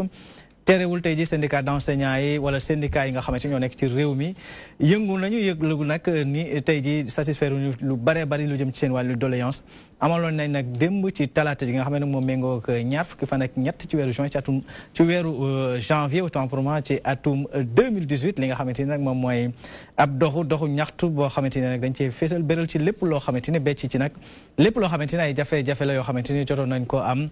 ak nguuru Sénégal suñu naataango bi nga xam ne mooy Djibril Sarr Joni wala sax ki nga xamante ni mooy Iyane Demba Tine jot nañoo càmbara lépp lu jëm ci wàllu front social boobu dañuy dem du côté de la régie teewlu élément bi del soit ci plateau bi. liggéeykat ya ñoo nga yuuxu seeni ab métit ci kanam nguur ga ñu jàpp ne doxalinam bon na lool te ñu joxoon ci baaraamu tuuma njiit li ndaxte gis nañu daal lu yàkkamti ca lañ koy laaj daal farataalu ko fulaalu ko waaye nag li ko ñor xëy na leneen la loole di ñu indiwaat ci atum 2018 nga xam ne dañ ko jagleel wàllub ndimbal boo moytuwul daal ndimbal loole dina daal di taq suuf ndax am na luy door di ñuul ca soow ma te kat ci ciy joxoñ baaraamu tuuma kilifa gi fi jiite liggéeykat ya ña ngay seet pexe yoo xamanteel daañu wàññi loxoom ndax rek la mu xaatim ak ñoom mu daal di koy jëfe ay syndicat yu wuute ña ngay waajal ay bankaanub loxo di yëglu bu baax a baax ci kanamu kilifa yi ca mujjanteel ba lan lay jur ndax ñu bëri ca ñoom boo moywul daañu ni gàllankoor ci njàng meek njàngale mi ak ca bërëb bu fajukaay yi te tam ca mujjanteel ba daañ fa dellu te digge yu ñuy bañ tey mooy taxati ñu dellu ca loole du fi bees ndaxte yàgg nañ fee wax ak yuuxu te digge rek mooy tax ñu dellu ca seen ay liggéey kon lan moo ko fi jar te ñu bëri ca ñoom kat la ñuy laaj xaalis rek ngay dégg ñuy laaj waaye nekkin nga te ña ñuy tàggat su nekkee ca l'école ya li nga koy dégg ñuy wax néew na lool laaj daal di sampu kon nag la ñuy laaj tey seen gafa duun rek lay gën a xaw di nirool waaye nekkul seen ay bërëb yu wuute coppite daal di fay am ndaxte ndongo yi nañ ko waxee kenn du leen di faral di xalaat ca bërëb bu fajukaay yi ña fay dem léeg-léeg ñàkk kersa gu bon lañ fay jànkonteel liggéeykat ba la ko war sax du ko def te laaj su jotee mu taxaw rek di sonal nguur bëgg nañu nguur daal di leen defal lañ koy laaj waaye nag ñu war a xalaat ne war nañoo liggéey ba ñëpp ñu ñuy dalal ak ñu ñuy jàngal wala bokk si yeneen bërëb ñu jox leen gëdd gañ leen war a mën a jox ay fonctionnaires yu bari li leen gën a ñor moom mooy fi la nguur teg doo ko sax matale te kenn sañu ko wax loolee di firndeel na ñaari pàcc bu ci nekk war nga mën a am geneelu taxawaay jiital fulla ak fayda ca la ngay def ndax kat réew ma am nag geneelu xar kanam ci ay yëngu-yëngu yu wuute njiite réew mi yow war nga mën a fësal yenn ci ay doxalin yoo xamantel dina dalal xelu syndicaliste yooyee rawatina ña ca doon sax ay liggéeykat ndaxte gis nañ ne jàppanteeg jàmmarloo ak rek xëccoog xiiroo mi ngi bëgg a bëri ci biir réew mi ci wàllu woowee te li ni mel nag war a dakk ndaxte yéen a war a mën a jël dogal yoo xamanteel ca mujjanteel ba moo ñu yóbbu ci faj yenn ci ay saafara yi liggéeykat yi di jànkonteel ndax su ëllëgee ngeen mën a taxaw nag seet ak seetantal ndax gannaaw ba ñu amee li ñu doon laaj ña nga ca seen place di liggéey nam ware am déet su boobaa nag ka def safaan wa di ngeen ko mën a teg ci yoon waaye fi réew mi toll tey waroon na fee mën a weesu mu doon ci liggéeykat ak doxalinam waaye tam ci nguur ak doxalinam kon nag ku ci ne xoolaatal sa bopp te jàpp ne njuumte am na ci ñaari pàcc yëpp. Iyane Demba Tine ñu lay jaajëfal Fossar Banding Souane moo dellusiwaatee ci yow rek gis nga front social bi mel na ni yëngu na ci ndax nurul lu xaw a paradoxal lu wutu lu waroo. ci genn wàll 2018 njiitu réew mi son excellence président Macky Sall décrété comme année sociale. waaw taxawal ci ndimbal yu am solo jëmale ko ci ndaw ñi jigéen ñeek ñi nga xamante ni ay woy laago lañu. ba pare terewul front social bi mbir mi mel ni ci luy baax la amul genn ruq gu sedd. waaw xam nga comme li nga ko waxee rek comme président dafa annoncé année sociale. xam naa ñëpp bëgg seen wàll tamit du ñàkk et c'est normal. du ñàkk tamit comme dañu nekk ci année pré-électorale yëngatu yi am ndax am nañu habitude du élection buy waaj a jot ébullition am parce que tamit syndicat tamit dafa am nu ñuy doxalee ñoom tamit moyen de pression yooyu yëpp daf ci am solo dund nañ ko ci élection yi passé et macha allah gëm naa ne depuis te Sénégal itam gis nañ ko président Macky Sall ba muy dugg ñëw surtout je me prends damay jël d'abord. ci exemple ba baal ma bala nga koy jël rek ma jël mbokku téléspectateur bi dafa yàgg ci ligne bi allo salaamaaleykum. allo maaleykum salaam. sëñ bi noo tudd ak foo ñu woowee. man Assane Sène laa tudd maa ngi dëkk Bambey. waaw waa Bambey excellent jàmm ci waxtaan wi. waaw waxtaan wi. ma ne. waaw. waa jooju di wax ci Idrissa Seck. waaw ñun fàttewuñu bi ko Ablaye Wade tëjee fàttewuñu ko Sénégalais fàttewuñu ko. fàttewuñu ko. waaw mais xoolal dafa am yoo xam ne. man je suis PS. man Khalifa Sall laa doon woteel moom la chaque élection moom laa doon woteel mais Khalifa Sall dañ ko nax ay xale yu ndaw ñoo ko manipuler dugal ko ci li mu dugg xamatul nu mu ciy génne. mais boo leen waxee ne ay Macky Sall daf ko bëgg a tëjal daf ko bëgg a éliminer. yow ban meeru ban gox nga doon préparé pour mu nekk président mais gars yi ñoo ko gasal embuscade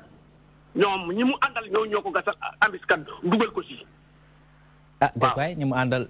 bas buy wax ne salaire yi fonctionnaire yi moom mu ngi ci école privée yi di daw gauche droite mën naa wax lu ko neex la dañ lay dagg mooy yoon. donc li ñuy lekk deret la ñuy lekk parce que dem ci école privée yi. sëñ bi baal ma ñu monsieur le maire baal ma rek ñu rafetal kàddu gi sëñ bi. nañ cee wax. sëñ bi dañuy bàyyi public bi dem ci sëñ bi baal ma ñu mën a rafetal kàddu gi rek. merci voilà ñu moytu yenn wax yi quoi si plateau. ñu bàyyi la Fassar nga daal. waaw daf may kii bi sax téléspectateur. daf may fàttali ci benn mais yow Fassar bëgg naa ñu avancer ci benn mbir. mbokk Pape Malick bi dafa dugg sànq. wax ci goxam boobu la yow nga mel ni man bàyyi ko ci monde rural bi. est-ce que tey jii taux de croissance bi ñuy wax ak yëpp est-ce que sa gox boobu lay di guddoon ko yëg nañ ko bu baax. gis nga bu dee dëgg rek piste rurale yeeg li ñuy wax noonu yëpp yëg nañ ko bu baax. département de Goudomp ñu ngi lay seetaan damay ñu woo la de. waaw département de Goudomp lay jël. c'était un département boo xam ne nguur yi fi jàll yëpp dañ ko fàtte. mais tey fu may wax ak yow nii. am na ñetti CM ñu fa taxaw ñu fa tabax parce que le département de Goudomp est un des départements où le taux d'abri provisoire fa la ëppee au Sénégal. man mii amoon occasion ba wax ko président Macky Sall réaction bi sur le champ lañ ko jëlee mais yàlla def na tabax nañ fi ci diggante ñetti CM ak ay école primaire tabax fa centre de santé bu Goudomp mu ngi nii di waaj ticci bu Samin également waaye Karantaba commune de Karantaba ak yeneen ñeenti commune tey am nañ ay forage yu bees am nañ lan mosuñu woon gis piste de production mi ngi boo demee département de Bounkiling ñooñu nag ñoo raw ñëpp ci piste de production gëm naa ne tey dinañ ma baal waa département de Bounkiling ñoo ëppale tey Sénégal ci li ñu am ci piste de production. allo salaamaaleykum. salaamaaleykum. sëñ bi noo tudd ak foo ñu woowee. Cheikh Ousseynou Diouf laa tudd je suis le responsable de la COJER Kër Massar. excellent ak jàmm. ok man maa ngi rafetlu émission bi di nuyu sama camarade Pape Malick Ndour. di rafetlu jotaay bu baax a baax je pense que aussi le secrétaire général adjoint de la jeunesse socialiste dafa raté débat bi. parce que débat bi nekkul tey ñëw def une communication d'influence ni une communication de crise pour son candidat Khalifa Ababacar Sall. lu ñuy wax nag ci bourse de sécurité familiale yi dafa mel ni ñoom dañuy delloo askan wi ginnaaw am na ñi nga xamante tey. ci nguuru Macky Sall lañ commencé am salaire boobu bu ñu leen ko xeebal nekkatul nekk loo xam ne dañ ko kal ci pauvreté mais dañ ko kal ci nécessité ki nga xamante tey toll na ci jafe-jafe nga ñëw jàppale ko tey ci le minimum boobu noonu dala ciy sant day yëgaat boppam ci askan wi day yëgaat boppam tey ci nguur day xam ne tey moo ngi dund état baykat daanul fayeeku lu dul ci bourse de sécurité familiale yooyu tey kii sama camarade boobu tey di wax nañ ko tabaxee école ay kii relativité def ci am c'est subjectif loolu muy wax am na ñi nga xamante tey nga jox leen loolu ñu dundal seen njaboot moo leen gënal fuuf nga leen koy tabaxale ay salle de classe. d'accord voilà ñu lay jaajëfal Fassar ñu bàyyi nga daal li ñu desal ci waxtu dafa bariwul dama bëgg rek nga permettre ma ñeneen ñi mën a wax ci tuuti ci bu gàtt. en 30 secondes. waaw di xam naa du yomb waaye engagement gouvernement bi. par rapport au syndicat ak monde kii social bi. damay rappeler ni président Macky Sall ba mu ñëwee dafa toog rek yokk salaire Sénégal. ndax képp kuy am salaire au Sénégal lu mu tuuti am na 15 000 francs bu yokk am na ñoo xam ne dañ ne ba 90 000 francs mais dañu nekk dëkk réew moo boo xam ne nit ñi duñ communiquer ci seen salaire ndax ku yokku maar mi peut-être xam naa salaire ba mu yokkoo waxu ko soxna si parce que da koy nëbb soxna ñun ñëpp loolu dañuy doxalee donc dañuy nëbb loolu waaye yokkute am na ci salaire. Malheureusement. Donc, je terminer juste pour les syndicats, surtout au niveau de l'enseignement. Voilà. Il y a le président Macky Sall am na lu mu fi fekk ci ay engagement yu gouvernement fi newoon jël mu ñëw fekk si leen pour résorber engagement yooyu mu jël mooy fàttali ne rek daaw gouvernement bi dafa jëloon engagement dina pour fay 24 milliards ci lan ci validation ak intégration avancement yi 23 milliards 900 millions fay nañ ko ñaareel bi ci indemnité de suggestion et de fonction yi 29 milliards le gouvernement bi waxoon dana ko fay ci budget 2016 fay na 28 milliards 2018 bi 32 milliards boole nañ ko ci lan ci rappel avancement yi parce que effectivement gouvernement amel na xaalis syndicat yi enseignants yi waaye dafa ne chaque année dafa am lu ma ciy fay te lu mu ciy fay yëpp macha allah mu fay benn bu ci des rek mooy foncier bi ndax enseignants yi dañuy laajte suuf président Macky Sall ne di leen jox 5200 parcelles 1100 parcelles jox nañ leen ko fii Kounoune am nañu ñoom ñëpp jot nañu si waa Kounoune ñëpp jot nañu seen parcelles la ci des mooy ci région yi allo salaamaaleykum salaamaaleykum sëñ bi noo tudd ak foo ñu woowee maa ngi tudd Seex Samba Ka foo ñu woowee maa ngi géej waaw ma ne waaw maa ngi leen di nuyu di leen sant bu baax ñu ngi lay fay bu baax waaye man de damay laaj ñooñee réseau de Diourbel de defe naa indépendance ba léegi man gisuma lu fa yokk ah bon te Macky Sall moom déggoon nañu 250 milliards waaw xanaa 250 milliards yooyu dañ ko détourné wala fu mu dugg conseil des ministres man yaakaar naa ne réew mi ci boppam réseau yi nga xam ne président bi defoon na ko conseil des ministres ñëpp dañu war a mobiliser yóbbu leen ci yoon parce que bu ñu dig nit ñi lu mot 3 milliards sax réseau nga def ko conseil des ministres nit ñi ci suñu dara ba dara jeex mais fii rek jaakaay gii rek boo fa demee amul tali amul ndox amul lamp amul dara mais dama leen di digal parce que dafa naa ne nit war na moytu mu nekk xale toll ci jamono war a defar réew muy jéem a nag réew mi di jéem a waxal réew mi loo xam ne lii nit ñi gisuñu ko dégguñu ko maa ngi leen di gërëm di leen. jërëjëf Bass un peu bu weesoo aspect li nga xamante ni mooy indépendance de la justice di démocratie ci genn wàll bu ñu dikkee ci un peu par rapport ak wàllum koom tey jii luñ ci mënti wax tamit yéen da ngeen a bëgg a tey jii ëllëg ak si biir ñu dénk leen réew mi nga xamante ni mooy Sénégal. Politique programme yi nga xamante ni jiitu réew mi mi ngi koy déroulé avancement de 2012 à 2017 loo ci gis. waaw xam nga moi bu fekkee damay wax dama jàpp ni déception la. nguuru président Macky Sall. xam nga ñoom ils aiment trop parler des bourses de sécurité familiale mais rien que bu ñu taxawee ci bourse de sécurité familiale yi war na wane ni ñoom croissance bi ñuy wax chaque jour di ko chanter mais le bas peuple sentiru ko. Moi, je suis bien placé parce que dans la commune où je suis à Grand F, le comité de pilotage, le bureau de sélection, donc ce fait que nous 300 000 nous 400 000. Alors que c'est un programme qui est plagié. Je pense que Boudon élève là, c'est un mauvais tricheur. Boudon élève là, c'est un mauvais tricheur. Parce que quand tu me dis aujourd'hui que 300 000, mais tu man limay xaar moy Mansour boma jappalé ren ji nangam mais bu déwéné war na ko mëna sentir war nañu ko mëna wañ mais su dé daw keneen jox nga 300 000 ñu baal ma terme pauvre ren nga ni non da ngay dem ba 400 000 moi je ne vois pas la pertinence moi je m'attendais ñu ne ma ren ka dem nañ 300 000 population bi sentir nako wañéku na ci citoyen lambda bi ren ka da fay wañi dañ koy wañi nombre bi da fay wañéku mais da fay gëna augmenter limi wone simplement rek moy que bourse de sécurité familiale ken waxul baaxul mais nañu xolaat mise en œuvre tay mën nañu ñëwaat ci critères de sélection dans les communes parce que li ñuy wax ci kaw ak réalité yi bokkul. Ah bon bokkul. mais yaa ngi woon ci commission réalité yi bokkul au début les premières phases les communes par exemple su ma jëlee sama exemple commune les gens étaient impliqués on nous amenait le tout au niveau du comité de pilotage mais depuis un certain temps on n'en sait plus rien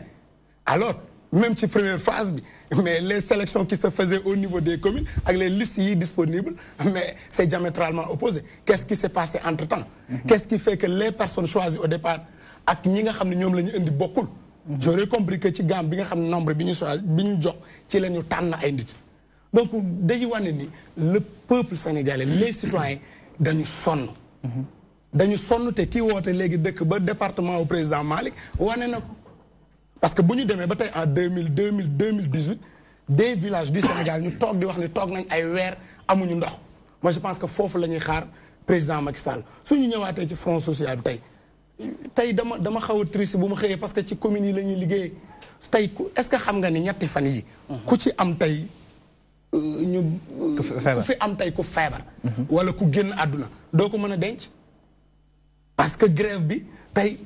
certificat d'inhumation sax mënuñu ko joxe. Ça c'est des questions yoo xam ne foofu la ñuy xaar nguur gi tey aujourd'hui la population sénégalaise ñi ngi souffrir ci loolu enseignement bi ñëpp gis nañ école sénégalaise enseignant jàngatuñ ñi ngi ci grève nga dem ci santé bi li mu dese ci waxtu moo presque buur dama bëggoon rek permettre ñeneen ñaari intervenants ñu mën a réagir on peut sur la question je termine juste foofu donc tey xam nga lan laay xaar ci nguuru président Macky Sall nañu bàyyi tapale bi nañu bàyyi complot bi nañu bàyyi ci li ñu ne te ñu occupé wu préoccupation yu sénégalais yi sénégalais li leen ñor tey du jàpp Babacar tëj jël Pape Malick ni moo fi gën a baax du xas Mansour wax Foster ni kii kat moo fi gën a rafet li ñuy xaar tey mooy des mesures concrètes yoo xam ni du yem ci ay chanter ay taux de croissance mais ci panier de la ménagère dañ koy sentir sama mbokk ba nekk Sugeer bu bëggee jàng du toogati ci plein air di jàng sama mbokk ba nekk fële ca côté Thilmakha bu soxlaa ndox soxlawul muy toog di def ay kilomètres pour wuti ko loolu la population sénégalaise bi xaar mais pas ñuy toog di ñu santel ay chiffres yoo xam ne en réalité du population bi moom yaakaar naa tungu ne teew ñu nataal sa mbokk yële nga bokkal donc loolu dama si bëggoon déjà masawu leen ñoom ci li nga xam ne moo leen dal li leen dal nag lu tax moo dagg ko parce que tam télé la ñuy waxee dafa war a leer si bopp ñëpp baal ma rek ma jël Pape Malick dernier appel bi allo salaamaaleykum allo salaamaaleykum sëñ bi noo tudd ak foo ñu woowee waaw noo tudd ak foo ñu woowee yow rek la ñuy déglu sëñ bi aleykum salaam man maa ngi tudd Papis maa ngi dëkk Baobab en fait man dama bëggoon participer maa ngi nuyu ñi fi toog ñëpp leen nuyu bu baax parce que en fait lii c'est intéressant pour les Sénégalais mais nous avons un petit problème nous les Sénégalais en fait muy lan je veux dire que li ñu bu ñuy déglu opposition bi ak les gens du pouvoir c'est toujours de la politique ils ne parlent que politique et j'ai l'impression qu'ils se rendent pas compte que c'est pas les hommes qui sont importants d'où Macky Sall wala Idriss Seck wala Khalifa Sall du loolu moom importance le problème c'est le système depuis 62 c'est le même système et les hommes passent le système reste entier et nous avons un gros problème on crée de nouveaux riches ils sont là ils nous promettent beaucoup de choses et on pense que c'est demi-dieu qui arrive pour régler tous les problèmes et nous avons toujours les mêmes problèmes il faut que ñu xaw a respecter tous ces Sénégalais yi am na ñoo xam ne bokkuñu opposition bokkuñu nekk au pouvoir ce qu'ils veulent c'est vivre bien dans un pays où tout est respecté on respecte le citoyen on fait pour aider les gens pour que ñu mun a gis seen bopp ci biir économie wu dëkk bi politiciens yi wax ñoom ñëpp est-ce que xalaat nañu ne ñiy toog ñi leen seetaan leen déglu ce sont des Sénégalais te du ñëpp a bokk ci politique c'est important qu'on oublie la politique un peu. D'accord. Merci beaucoup, mon très cher. On nous donne des chiffres, de gros chiffres. On nous dit des projets. C'est bien. Mais quand même, il faut un petit peu du concret, quoi. L'opposition peut durer bien une solution. Ils ne font que critiquer. Voilà. Les gens du pouvoir ne peuvent pas nous donner des solutions. Mais alors, il y a un problème. Voilà. On essaie au moins d'en débattre, ne serait-ce que même pour avoir des pistes ou bien... ñu yoon ñu mën a jaar rek mën nga am ay solution par rapport ak ça voilà maa ngi doon wax sànq ne maa ngi doon masawu déjà suma mbokk mbos yi nga xam ne suma ay mbokk lañ suma ay xarit lañu mais leen dal nattu la parce que dañu ne nab bi moo tarir lu tax d'accord uma sànq ak position am parce que sooy informé da ngay wax nu mu demee ci télé laay waxee nab bi bu mu xewee buñ ko waxee état bi automatiquement man sax daf ma jaaxal parce que man procédure marché public ak yooyu vraiment ak nu mu guddee ak yooyu yëpp mais gis naa ne diggante bu affaire bi amee problème ak bu ñuy ñëw foofu di samp chantier pour def fa beneen forage quand même c'est une rapidité déconcertante il faut le reconnaître donc di wax ne commencé nañu di liggéey boobu télé laay waxee peut-être nag xaw na des tuuti mais ñëpp xam nañ délai yi nga xam ne moom moo am ci tabaxum forage xel comme soo fa demee ñu ngi fay tabax forage yaakaar naa bu ñu koy commencé di ko tabax te pareegul ba léegi boobu mbos sax amagul problème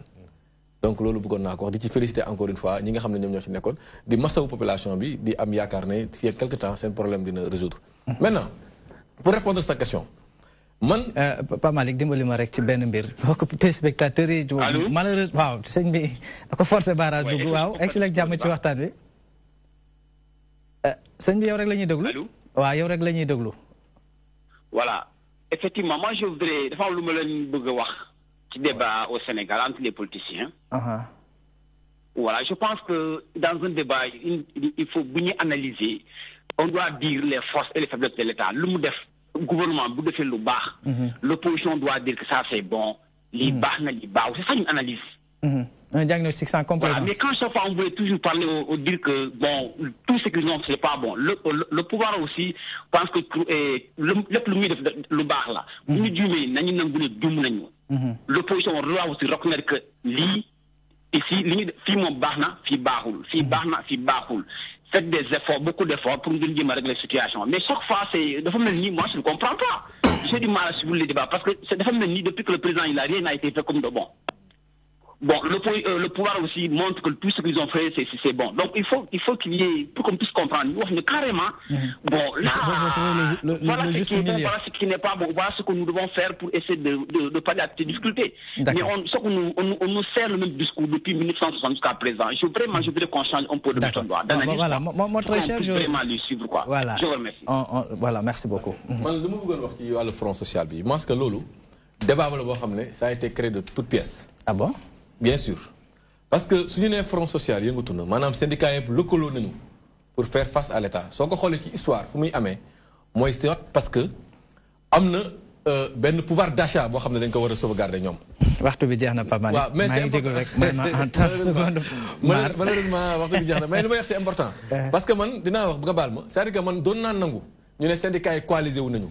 parce que il y a eu un renchérissement des denrées de première nécessité wala ñu ngi réclamer. loo xam ne dafa remettre en cause le pouvoir d'achat du Sénégal mais loolu amu fi lu ñu fi gis mooy ay syndicats d'enseignants yuy réclamer une augmentation de l'indemnité de indemnité ki ay fonction agent collectivité locale yu bëgg dugg ci ay fonction publique locale loolu lépp ci lañ bokk malheureusement la yow laa ko sañ a ñaan en 30 secondes waxtu bi jeex na tàkk mën naa la may sax 10 secondes li ma bëgg a wax rek mooy lii problème bi yépp li ko waral mooy kaddum njiitu réew mi moo mel ni laalo déet waay waay di barastiku rek parce que li nga xamante ne nii ñu ngi koy xeex on avait signé ça depuis le 17 février 2014 mu taxaw mu ne c'est des accords réalistes et réalisables luñ mën a def la li ngeen di wax nii boobu ba léegi lam signé woon ñu ngi door daqe di door daqe sànq wax na ne ils ont proposé ma terminé s'il vous plaît sànq wax na ne ils ont proposé 32 milliards yoo xam dañ koy échelonné gis nga duñ ñu bàyyi ñu wax mais li ma la ma wax rek mooy lii ñoom nee nañu bàyyi naa sax foofu noonu garaawul nee nañu sama xarit Foster nee nañu bourse de sécurité bi am na solo parce que nit ñaa ngi koy yegg mais tey paysan boobu nga xam ne yaa ngi koy wax jox nga ko bourse de sécurité mais mënoo jënd gerteem jëndoo ko ba mu ngi bëgg a dee fi mel mais c'est extrêmement grave s'il vous plaît mais c'est triste Javi gis nga Fassar en tout cas merci beaucoup on termine en beauté merci beaucoup je rappelle que ni tey ñi nga amoon mbégte doon dalal ci plateau bi Fassar Banding Soane du président conseil d'orientation du programme de promotion de la microfinance islamique au Sénégal ba pare bokk ci parti njiitu réew mi Alliance pour la République di militer fële ci département bu Goudomp. jërëjëf ñu ngi lay jaajëfal. ñu ñëpp di santaat ñëpp di sant sama naataango. di la féliciter par rapport à cette nouvelle fonction déjà yi nga nekkagul. yàlla jàppale la ci. ñuy jaajëfal tamit Bassirou Samb bi nga xamante ni bokk na ci ñi nga xamante ni ñuy jàppale Khalifa Ababacar Sall di député maire bu Ndakaaru nekkoon fii wala sax nekk fi secrétaire général comme loolu lay bañ a dégg voilà Bas jaajëfal nañ la. jërëjëf merci di gërëm bu baax ñi ma bokkaloon plateau bi. et je pense que sénégalais yi jàng nañ ci bu baax a baax. voilà di jox ñëpp rendez-vous rek suba tribunal. voilà ñu amoon mbégte tamit doon dalal ci plateau bi président conseil départemental bu Nguinguinéo di Pape Malick Ndour. initiative 2019 ñenn initiative 2035. yéen ci li ngeen ànd sax mënuloo ci déglu ñëw beneen yoon mais maa ngi gërëm quand même ñi ngi doon déglu déjà. ak ñi nga xam ne ñoom laa ko séqal. da jox nit ñi rendez-vous ci liggéey Sénégal suba. soobee yàlla. Babacar Mar docteur. xam nga sa temps jeex na. man li ma wax rek mooy dige bor la. conseil des ministres décentralisé la mu diggoon Sénégal yi plus de 2550 milliards na leen ko jox. man loolu rek lay tagoo. merci beaucoup may jaajëfal nag équipe technique bi nga xam ne ñoo ñu jàppale nag ci coordination préparation émission bi di leen jox dig daje alors bi ñu dégmal avec toujours le même plaisir.